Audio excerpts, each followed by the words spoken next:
दोस्तों, स्वागत है आप सभी का आपके अपने YouTube चैनल पे, जहाँ पे एनसीईआरटी को आसान भाषा में पढ़ने का प्रयास किया जा रहा है। इसी क्रम में हम पॉलिटी की एनसीईआरटी पढ़ रहे हैं, क्लास 11th की, भारत का संविधान, सिद्धांत और व्यवहार।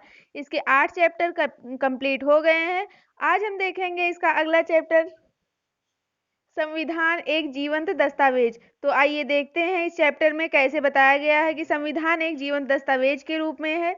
संविधान क्यों जीवंत दस्तावेज के रूप में है, जीवंत दस्तावेज क्या होते हैं, इन सब बातों को इस चैप्टर में हम पढ़ने की कोशिश करेंगे, जानेंगे, समझेंगे। तो आइए पढ़ते हैं अपना ये चैप्टर, संविधान एक जीवंत दस्तावेज। तो इस चैप्टर में हम सबसे पहले ये पढ़ेंगे कि भारतीय संविधान को कैसे मतलब कैसे समय समय पर संशोधित किया गया है, कैसी कैसी जब आवश्यकताएं आई हैं तो उसमें संशोधन किया गया है। दूसरा, यहाँ पे हम देखेंगे कि भारतीय संविधान में संशोधन भले से हुआ है, लेकिन इसका मूल स्वरूप नहीं बदला है, जो इसका मूल स्वरूप था वो वही है। फिर अगला हम लोग देखेंगे कि संविधान की रक्षा करने में, उसकी व्याख्या करने में न्यायपालिका का क्या योगदान रहता है। और यहाँ पे देखेंगे कि संविधान, भारतीय संविधान एक ऐसा दस्तावेज है जिसमें परिस्थितियों के अनुसार बदलाव आते हैं। अब यहाँ पे पहला टॉपिक है कि क्या संविधान अपरिवर्तनीय होते हैं, क्या संविधान को बदला जा सकता है कि नहीं बदला जा सकता है, तो इस पर हम देखेंगे। तो यहाँ पे एग्जाम्पल दिया गया है सबसे पहले सोवियत संघ के संविधान का, और जो कि 1918 में बना था, लेकिन फिर से यहाँ पे संशोधन हुए थे 74 वर्षों के दौरान, 1918 में, 1924 में, 1936 में और 1977 में। और इस तरह से 4 बार संविधान यहाँ पे बदला गया था। फिर 1991 में क्या हुआ था कि यहाँ पे सोवियत संघ का विघटन हुआ था, कम्युनिस्ट पार्टी का शासन समाप्त हुआ था, और इसके बाद फिर यहाँ पे नए सिरे से पूरे रूसी गणराज्यों का सबका गठन किया गया था। और 1993 में, 1993 में एक नया संविधान अंगीकार किया गया। तो अगर हम इनसे कंपैरिजन करें अपने भारत के संविधान का, तो भारत का संविधान 26 नवंबर 1949 को अंगीकृत किया गया था, 26 जनवरी 1950 को लागू किया गया, और तब से लेकर आज तक लगभग 70 साल बीत चुके हैं। और हमारे देश की संविधान, हमारे देश की जो सरकार है इसी संविधान के अनुसार कार्य कर रही है। तो अब प्रश्न ये उठता है यहाँ पे, अगर हम इन दोनों का कंपैरिजन करते हैं तो प्रश्न ये उठता है यहाँ पे कि क्या हमारा संविधान इतना अच्छा है कि उसमें बदलाव की जरूरत ही नहीं है।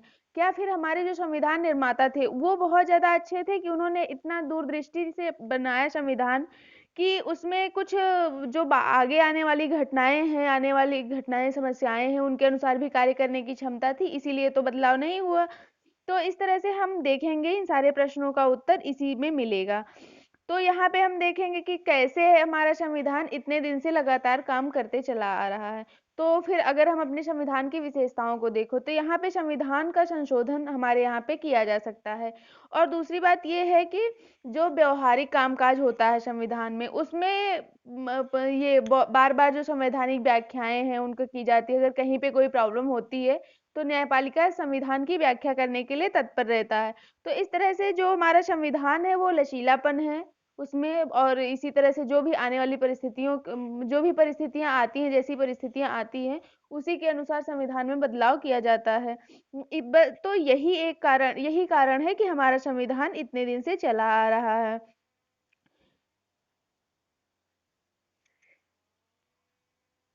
फिर आगे हम लोग देखते हैं कि मतलब भारतीय संविधान निर्माता जानते भी थे उस टाइम पे कि कैसे कैसे आने वाली समस्याएं कैसे हैं, क्योंकि अंग्रेज जिस तरह से छोड़ के गए थे और जिस तरह से भारत का विभाजन हुआ था उस टाइम पे, तो बहुत सारी समस्याएं थी। तो इसीलिए इन्होंने संविधान को क्या कहा था कि सामान्य कानून से ऊंचा दर्जा होगा, ऊंचे दर्जे पे होगा, और जिससे कि जो आने वाली पीढ़ियां हैं वो इनको सम्मान की दृष्टि से देखें। और बाद में इन्होंने ये भी, इस बात का भी ख्याल रखा कि भविष्य में इसमें संशोधन की भी आवश्यकता पड़ सकती है। तो इन्होंने संशोधन की भी बात कही कि संशोधन भी किया जा सकता है। तो एक तरफ तो ये संविधान सब सर्वोच्च है, संसदीय व्यवस्था, हमारे यहाँ पे संसदीय गणतंत्र है, संसदीय गणतंत्र में संविधान सर्वोच्च होता है, संविधान सर्वोच्च भी है। लेकिन अगर जरूरत पड़ती है किसी भी तरह से, परिस्थितियों बस, तो इसमें संशोधन भी किया जा सकता है। तो इस तरह से एक तरफ ये पवित्र दस्तावेज भी है और दूसरी तरफ इसमें संशोधन भी है। तो संशोधन कैसे होता है भारतीय संविधान में, तो ये इसमें अनुच्छेद 368, 368 में संशोधन की बात कही गई है। और इसमें पूरी तरीके से बताया गया है कि संविधान संशोधन किस किस तरीके से होगा, कैसी प्रक्रिया फॉलो अप की जाएगी और कैसे नहीं होगा। तो इसमें संविधान संशोधन की प्रक्रिया अगर देखें तो 3 तरह से संशोधन होता है। एक तो संसद में सामान्य बहुमत के आधार पर कुछ-कुछ अनुच्छेदों में संशोधन होता है, और इसके अलावा क्या है कि संसद के दोनों सदनों में कहीं-कहीं पे विशेष बहुमत की भी ज़रूरत होती है, जो कि अनुच्छेद 368 में बताया गया है। फिर अगर कुछ भी संघीय ढांचे को प्रभावित करने वाली बातें होती हैं, जैसे कि अगर केंद्र राज्य संबंधों के बारे में करना है, राज्यसभा में सीटों की संख्या कितनी होगी, किस राज्य को कितनी सीटें मिलेगी, कितनी नहीं मिलेंगी, इन सब चीज़ों में अगर कुछ संशोधन करना है, या फिर संघीय सूची, मतलब जो भी केंद्र राज्य संबंध को प्रभावित करते हैं, तो उसके लिए विशेष बहुमत भी चाहिए होता है, और कुल राज्यों की आधी विधायिकाएं कम से कम चाहिए होता है, और ये भी अनुच्छेद 368 के तहत बताया गया है। तो यहाँ पे अगर हम लोग देखें कि सामान्य बहुमत के आधार पर कहाँ-कहाँ पे संशोधन किया जाता है, तो सामान्य बहुमत के आधार पर जैसे अनुच्छेद 2 दिया गया है, अनुच्छेद 3 दिया है। तो इसमें है कि संसद विधि द्वारा संघ में नए राज्यों का प्रवेश कर सकती है, और अनुच्छेद 3 में है कि संसद विधि द्वारा किसी राज्य का क्षेत्रफल बढ़ा सकती है, घटा सकती है, उसके राज्य के क्षेत्रफल में, नाम में परिवर्तन, ये सब चीजें कर सकती है। नागरिकता में संशोधन इसी क्रम में आ जाता है। और अगर हम लोग देखते हैं कि अनुच्छेद 368 के लिए विशेष बहुमत के आधार पर अगर संशोधन किया जाता है, तो इसमें जैसे कि संविधान संशोधन अगर न्यायपालिका के लिए किया जाता है, कुछ न्यायाधीशों की संख्या बढ़ाने के लिए, इन सब चीजों के लिए विशेष बहुमत की आवश्यकता होती है। तो विशेष बहुमत उस जैसे लोकसभा में जितने भी सदस्य होते हैं उनका बहुमत होता है, और आधे से अधिक सदस्यों की संख्या होती है, तो ये लोकसभा के ये विशेष बहुमत होता है। ठीक है, इसके बाद फिर हम लोग आगे देखते हैं कि राज्यों द्वारा अनुमोदन कब होता है। तो वही हम लोगों ने देखा कि जो भी संघीय ढांचे को प्रभावित करता है, उसके लिए अगर संशोधन की बात की जाती है, तो राज्यों के अनुमोदन का भी वहां पे प्रश्न उठता है। जैसे कि जनप्रतिनिधित्व से संबंधित अनुच्छेदों में संशोधन करने के लिए राज्यों से परामर्श लेना पड़ता है, और इसके अलावा मतलब कि संघीय शक्तियां जो दी गई हैं अनुसूचित 7 में कुछ संशोधन करना हुआ, तो इसके लिए करना पड़ता है। तो इस तरह से संशोधन की बात की गई है, लेकिन ऐसा नहीं है कि भारतीय संविधान में ऐसा नहीं है कि अगर कोई भी राजनीतिक पार्टी जिसको बहुमत प्राप्त हुआ हो, वो अपने मनमानी अनुसार संशोधन कर सकती है। और आगे हम देखेंगे एग्जाम्पल से इस चीज को भी समझेंगे। तो अगर हम अब प्रश्न भी उठता है कि हमारे मन में कि इतने ज्यादा एक तरफ तो हम कह रहे हैं कि हमारा संविधान बहुत दूरदर्शी था, और संविधान निर्माता, और ये था कि अगर आने वाली समस्याओं को भी उन्होंने देखा और उस हिसाब से संविधान लिखा, और संविधान वही हमारा चला आ रहा है। दूसरी तरफ अगर हम देखते हैं तो 103 संविधान संशोधन हो चुके हैं। तो कहीं ना कहीं एक मन में प्रश्न उठता ही है कि अगर इतना अच्छा संविधान था तो इतने संविधान संशोधन क्यों हुए, इनकी क्या जरूरतें पड़ी, अगर इतने संविधान संशोधन हुए तो क्या वो सही है या फिर गलत है। तो यहाँ पे हम लोग यहाँ पे देखते हैं इस बात का। तो हम देखते हैं, अगर यहाँ पे एक ग्राफ दिखाया गया है, ये नीचे ये ग्राफ दिखाया गया है, तो इसमें अगर हम लोग देखते हैं ग्राफ में, तो जो 1970 से 1990 के दशक था उसमें बहुत ज्यादा संशोधन हुए, और 1974 और 76 के का दशक जो था उसमें 3 वर्ष के अंतराल में 10 संवैधानिक संशोधन हुए गए वो किए गए, और फिर 2001 से 2003 तक ठीक 3 वर्षों में के दौरान भी 10 संवैधानिक संशोधन किए गए। तो ये देखिए सबसे ज्यादा संशोधन 71 से 90 के दशक में 20 से ज्यादा संशोधन किए गए हैं, और यहाँ पे 2000 से 2005 के दौरान में, और 61 से 70 के दौरान में यहाँ पे भी 10-10 संशोधन किए गए हैं। ठीक, तो इस तरह से हम देखते हैं कि संशोधनों की संख्या। तो यहाँ पे हम लोगों ने देखा कि संशोधन क्यों किए जा रहे थे, तो क्योंकि वहाँ पे लोकसभा में कि जो भी होता था वो बहुमत की सरकार थी, गठबंधन की सरकार थी नहीं, इस टाइम पे बहुमत था लोकसभा में। तो इस तरह से संशोधन कहीं ना कहीं उस टाइम पे राजनीतिक प्रतिद्वंदिता चल रही थी, तो ज्यादा संशोधनों की संख्या बढ़ गई थी, और इसी संशोधनों की संख्या को लेकर हमेशा आलोचना भी होती रहती है। अगर हम लोग अगर देखते हैं कि संविधान में जो संशोधन किए गए हैं उसकी विषय वस्तु क्या है, क्या वो सिर्फ राजनीतिक प्रतिद्वंदिता के आधार पर ही किए गए या सचमुच में उनकी जरूरत थी। तो इस तरह से हम देखते हैं कि इनको 3 श्रेणियों में बांटा किया जा सकता है। तो पहली श्रेणी में वो संशोधन माने जा सकते हैं कि जो तकनीकी रूप से प्रशासनिक प्रकृति के हैं, और जैसे उसमें था कि कुछ कुछ मूल उपबंध बने हुए थे, लेकिन वो उसको उसकी व्याख्या नहीं समझ आ रही थी कि कैसे उसको लागू किया जाए, तो उसके लिए किया गया था उनको स्पष्ट करने के लिए। और कुछ छिटपुट संशोधनों से संबंधित है। तो इस तरह से अगर हम इसमें देखें कि मूल तकनीकी वाला, तो इसमें था कि जब 15वां संशोधन जैसे किया गया, इसमें एग्जाम्पल दिया गया है, तो 60 वर्ष से बढ़ाकर इनको 62 वर्ष किया गया था, न्यायाधीशों की जो रिटायरमेंट वाली एज होती है। फिर जैसे जो सुप्रीम कोर्ट के न्यायाधीशों का वेतन बढ़ाने के संबंधी संशोधन था, 55वां संशोधन, ये सब बस उसी के लिए हैं कि कुछ कुछ प्रशासनिक वाले हैं। इसी तरह से जो SC ST के लिए आरक्षण की बात की गई थी, 10 वर्षों के लिए किया गया था शुरू में, लेकिन हर 10 वर्ष बाद इसको लगातार बढ़ाया जा रहा है। तो ये तकनीकी ही संशोधन इसको माने जाते हैं। फिर यहाँ पे जैसे ये राष्ट्रपति वाला पद था, तो इसमें भी जब अनुच्छेद 74(1) में स्पष्ट किया गया था कि मंत्रिपरिषद की जो सलाह होगी ये राष्ट्रपति पर बाध्यकारी होगी। पहले बस ये ही कहा गया था कि मंत्रिपरिषद के सलाह के अनुसार ही राष्ट्रपति काम करेगा, लेकिन फिर दोनों में दिक्कत होने लगी कि अगर, तो यहाँ पे राष्ट्रपति ने एक बार क्वेश्चन किया कि अगर हम मंत्रिपरिषद की सलाह ना माने तो क्या होगा।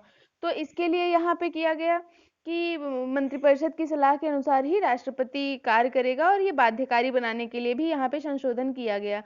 फिर अगर हम व्याख्या देखते हैं यहाँ पे, तो कई तरह के दृष्टिकोण सामने आते हैं। तो जैसे इन्होंने बताया कि प्रजातंत्र में क्या होता है कि विभिन्न संस्थाएं जो होती हैं वो संविधान की, क्योंकि संविधान सर्वोच्च होता है और संविधान में भी जितनी संस्था होती है उन सबकी शक्तियों को लिखा गया होता है, तो हर एक संस्था अपनी अपनी जरूरतों के अनुसार, अपनी अपनी आवश्यकता के अनुसार संविधान की अलग अलग व्याख्या करनी लगती है। तो उसको स्पष्ट करने के लिए भी यहाँ पे संशोधन की जरूरत होती है। तो 1970 से 1975 के दौरान इस तरह की कई परिस्थितियां उत्पन्न हुई और यहाँ पे संशोधन किया गया। तो इसमें अगर हम लोग एग्जाम्पल देखें, तो एग्जाम्पल यहाँ पे सबसे पहला तो फंडामेंटल राइट और DPSP में मौलिक अधिकारों और नीति निर्देशक तत्वों के लिए संसद और न्यायपालिका के बीच बहुत ज्यादा मतभेद होने लगा था। और फिर दूसरा ये भी था कि यहाँ पे निजी संपत्ति का अधिकार का दायरा क्या होगा, निजी संपत्ति का अधिकार होगा कि नहीं होगा। जैसे अगर हम लोग यहाँ पे देखें तो आर्टिकल 31 जो था, जिसमें जो पहले मौलिक अधिकार के रूप में था संपत्ति का अधिकार, उसको लेकर के बहुत ज्यादा संशोधन किए गए, यहाँ पे उसको लेकर बहुत सारी प्रॉब्लम्स हुई। तो इस तरह से यहाँ पे निजी संपत्ति के अधिकार का लेकर के भी था, और DPSP में जो 39A 39B, तो इस तरह से यहाँ पे विवाद हुआ था। तो यहाँ पे होता ये था कि न्यायपालिका लोगों के मौलिक अधिकारों का मानती थी ज्यादा, और उसके बाद फिर न्यायपालिका वाले, उसमें हम लोगों ने चैप्टर में पढ़ा था कि यहाँ पे न्यायपालिका और कार्यपालिका के बीच विवाद छिड़ गया था।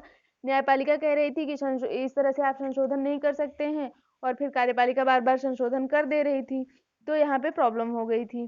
फिर फिर यहाँ पे ये भी हम देखेंगे कि 1970 से 1975 के बीच में तो जो भारतीय राजनीति थी उसमें बहुत महत्वपूर्ण घटनाएं घटी।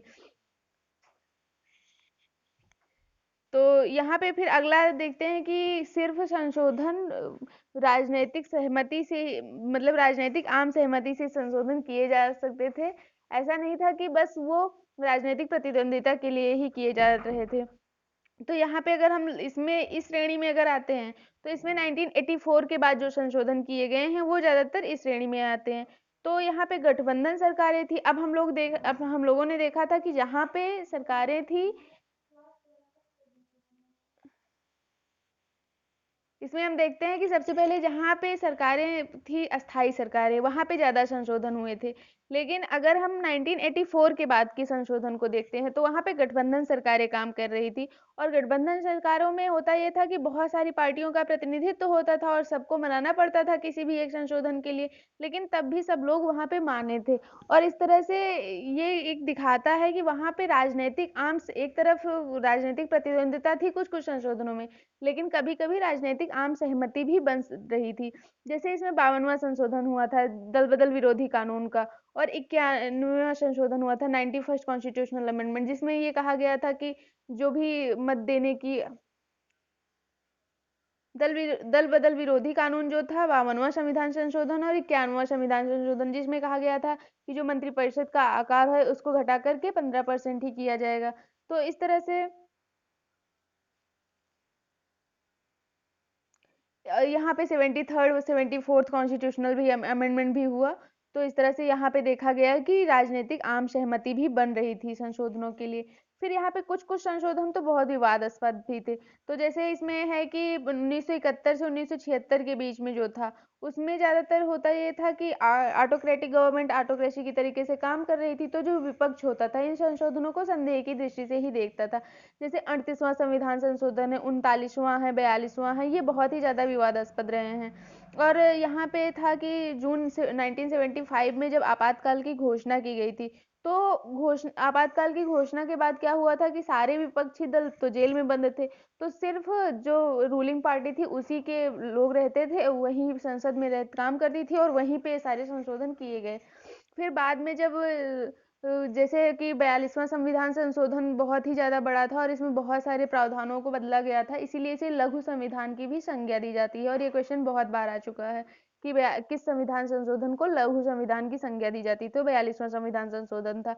और इसमें क्या क्या किया गया था कि सबसे पहले 5 वर्ष से जो इसकी अवधि थी, लोकसभा की अवधि, इसको बढ़ाकर 5 वर्ष से 6 वर्ष कर दिया गया था।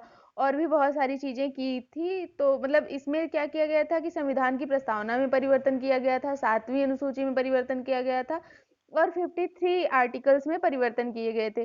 और जब जब ये संशोधन संसद में पास किया गया, तो यहाँ पे विरोधी दल के बहुत सारे सांसद जेल में ही थे। तो जब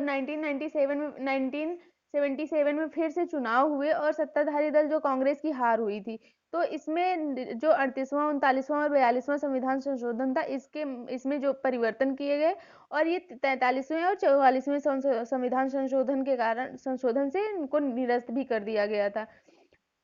फिर यहाँ पे आते हैं कि संविधान की मूल संरचना एवं उसका विकास कैसे हुआ। तो हम लोगों ने देखा कि यहाँ पे बहुत सारे संशोधन को लेकर प्रॉब्लम आ रही थी कि न्यायपालिका और कार्यपालिका के बीच में। कार्यपालिका संशोधन कर रही थी संविधान में संशोधन विधायिका की मदद से, फिर न्यायपालिका कह रही थी कि नहीं नहीं ये गलत है। जैसे कि यहाँ पे जब संविधान संशोधन हुआ था इंदिरा गांधी की पार्टी की सरकार में, और उन्होंने कहा था कि जो भी निर्णय लेगा राष्ट्रपति ले, जो भी चुनाव होंगे, प्रधानमंत्री के चुनाव होंगे या फिर राष्ट्रपति के चुनाव होंगे, उनके विषय में अगर कोई भी प्रॉब्लम आती है तो उसको देखने का काम वो लोकसभा नहीं कर सकती है, न्यायिक समीक्षा उसकी नहीं की जा सकती है न्यायालय द्वारा। तो यहाँ पे भी प्रॉब्लम हुई थी न्यायपालिका के बीच में। बाद में न्यायपालिका ने उसको निरस्त करते हुए कहा कि नहीं, न्यायपालिका कर सकती है न्यायिक समीक्षा।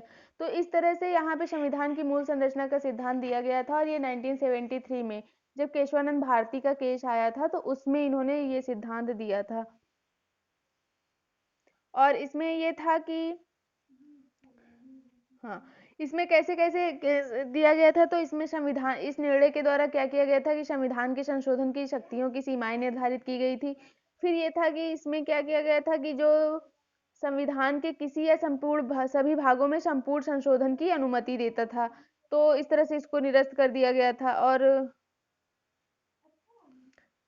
यहाँ पे फिर से देखते हैं केशवानंद भारती का मामला। तो केशवानंद भारती मामले में न्यायालय ने कहा था कि उससे कार्यपालिका और विधायिका से कहा कि आप कहीं पे भी संविधान में संशोधन कर सकते हो, लेकिन एक कुछ बेसिक स्ट्रक्चर होगा संविधान का जिसमें आप संशोधन नहीं कर सकते, उसे नहीं छू सकते हो, बाकी आप कुछ भी कर सकते हो। तो इस तरह से जो संविधान संशोधन की शक्ति थी संसद की, उसको उसकी सीमा को निर्धारित कर दिया, पहली बात। और दूसरा बात है कि ये संविधान के किसी भाग में या संपूर्ण संशोधन करने की अनुमति देता है, लेकिन जो बेसिक स्ट्रक्चर के तहत है उसको नहीं किया जा सकता। अब बात आती है कि बेसिक स्ट्रक्चर के अंदर क्या होगा, कहाँ पे संशोधन संसद नहीं करेगी।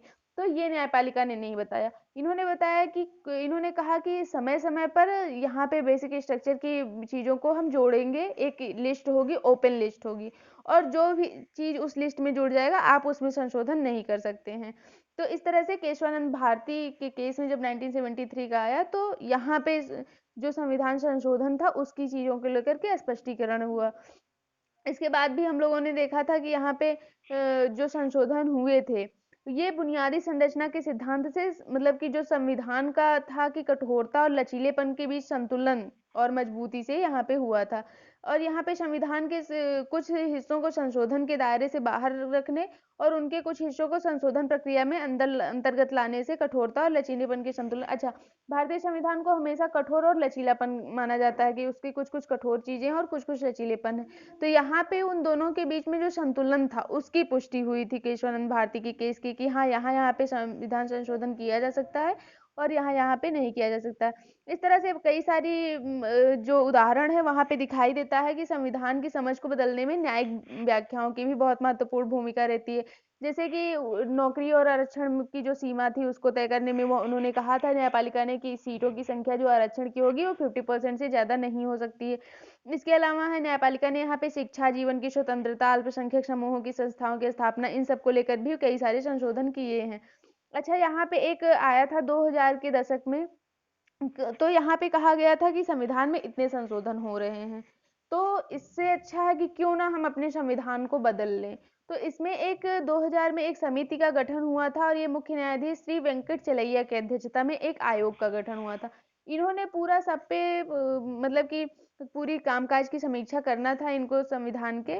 तो विपक्षी दलों ने तो इसके बहिष्कार की घोषणा की थी, लेकिन फिर भी जब वेंकट चलैया आयोग ने अपनी वो रिपोर्ट दी तो इन्होंने बताया कि इस संविधान की जो बुनियादी संरचना है उसमें इनका विश्वास था और इन्होंने कहा कि कोई भी ऐसा कदम नहीं उठाना चाहिए जो संविधान की बुनियादी संरचना को चोट पहुंचती हो जिससे।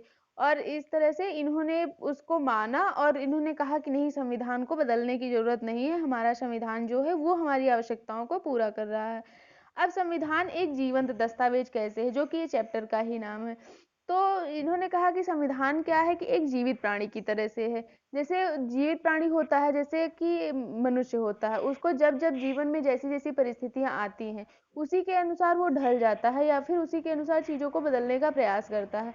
तो उसी तरह से हमारा संविधान है। जैसे जब संविधान लागू हुआ तो फिर चीजें अलग थी, देश में अलग थी, सिचुएशन थी, अलग सी प्रॉब्लम्स थी। उसके बाद 60-70 के दशक में अलग सी जैसे कि प्रॉब्लम्स आती गई, खाद्यान्न की समस्या हुई, भुखमरी की समस्या हुई। उसके बाद जब हरित क्रांति आया तो ये सब समस्याएं कुछ कुछ हद तक दूर हुई। फिर 1990 के दौर में लिबरलाइजेशन आया, ग्लोबलाइजेशन आया, उनकी वजह से नई तरीके से चीजें आई, बाजार बना, नए तरीके से गवर्नमेंट के कामकाज हुए, लोगों की आकांक्षाएं नई तरीके से बढ़ी, प्राइवेट बहुत ज्यादा बढ़े, प्राइवेट संस्थाएं। तो इस तरह से मतलब चेंज होता रहा पूरी तरीके से और संविधान में भी उसी हिसाब से परिवर्तन होता रहा। तो इसीलिए कहा गया कि जो हमारा संविधान है वो एक जीवंत दस्तावेज की तरह से है। जैसे जैसे उसके सामने परिस्थितियां आती गई वैसे वैसे उसने अपने आप को परिवर्तित करता रहा। वहाँ पे यहाँ पे जो संविधान है ये अपनी गतिशीलता के लिए, यहाँ पे व्याख्या जो होती थी वो बहुत खुलेपन से होती थी और बदलती परिस्थितियों के अनुसार यहाँ पे परिवर्तनशीलता भी था। तो इस तरह से जो लोकतांत्रिक संविधान का असली मानदंड यही होता है कि उनकी व्याख्याएं सही तरीके से हों, उनकी व्याख्याओं में खुलापन हो और बदलती परिस्थितियों के अनुसार वो परिवर्तनशील भी हों। तो इस तरह से यहाँ पे हम देखते हैं कि यहाँ पे संसद की सर्वो जैसे बार बार हमेशा संसद की सर्वोच्चता का प्रश्न आता था। तो संसदीय लोकतंत्र में जो देश की जनता है इसका प्रतिनिधित्व तो संसद ही करती है और इसीलिए माना जाता था कि कार्यपालिका और न्यायपालिका पर इसको वरीयता प्राप्त है। और इस तरह से संविधान में जो सरकार के अन्य घटक थे उनको शक्तियां दी गई थी। लेकिन इन्होंने बताया कि प्रजातंत्र का अर्थ केवल ये नहीं कि बस वोट और जनप्रतिनिधियों का तक सीमित रहना ही है, बल्कि प्रजातंत्र का अर्थ ये भी है कि एक कुछ विकासशील संस्थाएं होंगी और इनके माध्यम से ही वो काम करेगा और जितनी भी राजनीतिक संस्थाएं होंगी वो लोगों के प्रति उत्तरदायी होंगी। फिर न्यायपालिका का भी यहाँ पे बहुत योगदान है उसके संविधान के लिए, संविधान के समझने के लिए, उनकी व्याख्या करने के लिए। वैसे न्यायपालिका का काम ही यही था संविधान की व्याख्या करना, कानून की व्याख्या करना। तो इसको भी बहुत सही ढंग से इन्होंने प्रस्तुत किया है। तो इन्होंने बताया कि जैसे प्रजातंत्र में जितना महत्व जन कल्याण को दिया जाता है उतना ही महत्व इसका भी होता है कि सत्ता का दुरुपयोग न होने पाए। और इस तरह से केशवानंद की भारती का जो मामला था इसमें संविधान की भाषा पर नहीं तो या नहीं बल्कि उसकी आत्मा के आधार पर इन्होंने निर्णय दिया था। और उन्होंने बताया कि संविधान पढ़ने पे हमें कहीं नहीं लगता कि मूल ढांचे का कोई सिद्धांत है, बल्कि संविधान की जो स्पिरिट है, इस स्पिरिट ऑफ कॉन्स्टिट्यूशन के हिसाब से बेसिक स्ट्रक्चर की बात की गई है। तो यहाँ पे अगर हम लोग देखें कि राजनीतिक की भी परिपक्वता दिखाई देती है तो 1967 से 1973 के दौरान जो था बहुत कटुता का दौर चल रहा था।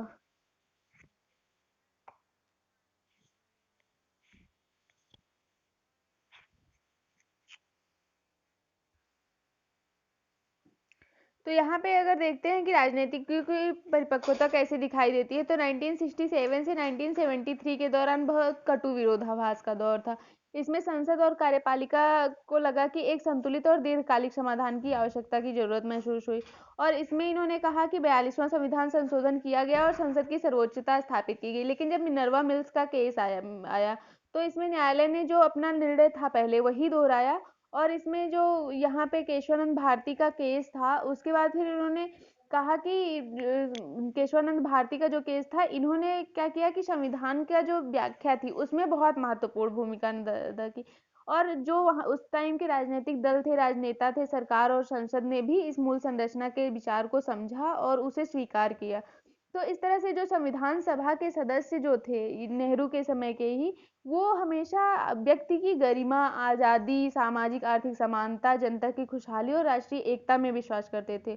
और जो आज है वो मतलब वो भी अभी धूमिल नहीं पड़ा है, और इतने दिन के गुजर जाने के बाद भी लोग संविधान का सम्मान करते हैं। जैसे हर साल संविधान दिवस अब मनाया जाता है, 26 नवंबर 1949 को संविधान लागू किया गया था, तो 2015 से ही 26 नवंबर को संविधान दिवस मनाया जाता है। तो संविधान दिवस के दिन लोग संविधान निर्माताओं के प्रति अपना ग्रेटिट्यूड समर्पित करते हैं, और संविधान दिवस के दिन लोग कम से कम इस बात को मानते हैं कि हाँ, संविधान ने हमें किस तरह से अधिकार दिए हैं और हमें किस तरह से कर्तव्य दिए हैं इन सब चीज़ों के लिए। तो कहीं ना कहीं जो अपने संविधान के प्रति आदर और सम्मान है वो दिनों दिन कम नहीं हुआ है, बल्कि दिन प्रतिदिन बढ़ा ही है। हालांकि इसमें कुछ कुछ प्रॉब्लम्स हैं, तो उसका भी समाधान करना जरूरी है।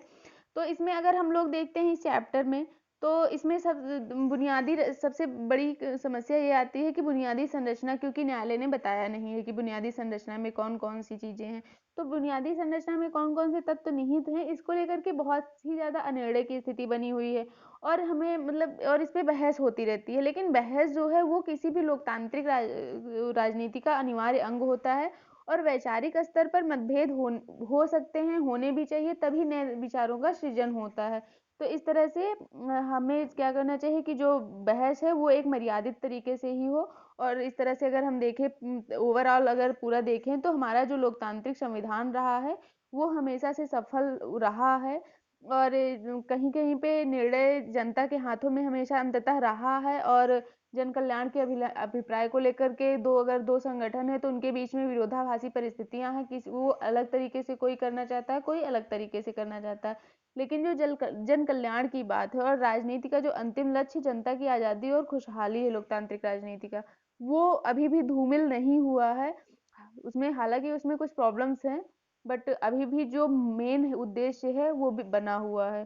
तो इस तरह से इस चैप्टर में हमने देखा कि संविधान एक जीवंत दस्तावेज कैसे है, और कैसे कैसे संविधान में संशोधन हुए हैं। कुछ कुछ एग्जाम्पल्स से हम लोगों ने जाना समझा कि संविधान संशोधन किस किस आधार पर किए गए, क्या सिर्फ राजनीतिक प्रतिद्वंदिता के आधार पर किए गए या फिर वो समय की जरूरत थे।